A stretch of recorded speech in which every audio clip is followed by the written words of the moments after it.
一種我哋類似一個 memo 咁樣咧。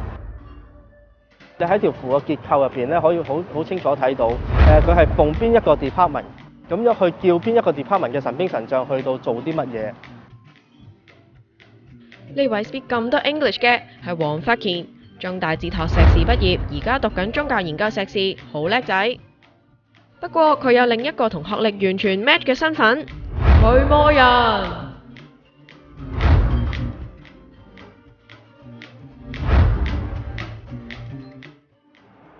黃師傅係歷任神功嘅傳人，神功即係俗稱嘅神打，俾人印象好神怪。呢位讀書人最叻用現代語言講解呢種古老信仰。萬一嗰個係一個會唔會係一啲英靈呢？或者一啲祖先呢？我哋一般嚟講都係用超度去到幫咗佢。如果呢啲都唔係啦，咁我哋先至會再問祖師爺：喂，咁呢個 case 接唔接得啊？祖師爺即係神功嘅最高神明，師傅驅魔前要問佢攞咗 permit 先，方法就係掟聖杯。咁正式捉鬼係咪咁捉嘅呢？我哋唔會攞住把桃木劍喺間屋入邊打幾個關斗，好似林正英咁。你見到我都唔似蜈蚣彈得到啦，係咪？通常都係燉一啲符章，咁就唔會去到真係成條符貼喺個頭度默契啊。反而我哋會好多情況會去化啦，去下達嗰個命令啊，叫嗰啲神兵神將去做嘢。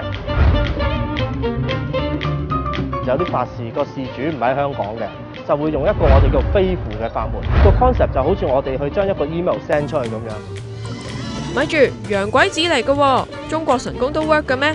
就等於用中國嘅電同埋用巴黎嘅電咧，都可以電得死佢嘅。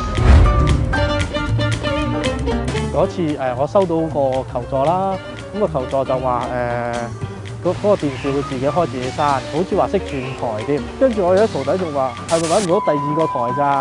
因為執咗笠，所以先至係咁喺度轉台咋。點知咧上到去咧，的而且確係有靈體喺度聚集喎。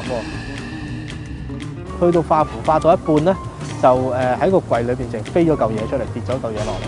科學啲嚟講，可能大風啦。咁啊，實質上嚟講啊，冇乜風啦。係啦，咁啊，總之就跌咗出嚟啦，咁樣。鬼神嘅嘢，信則有，不信則無。而黃師傅接 case 就有一個原則，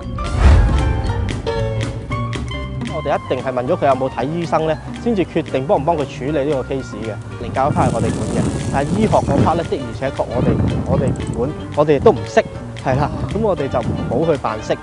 神功好多法門都要保密，冇入門嘅人好難接觸到。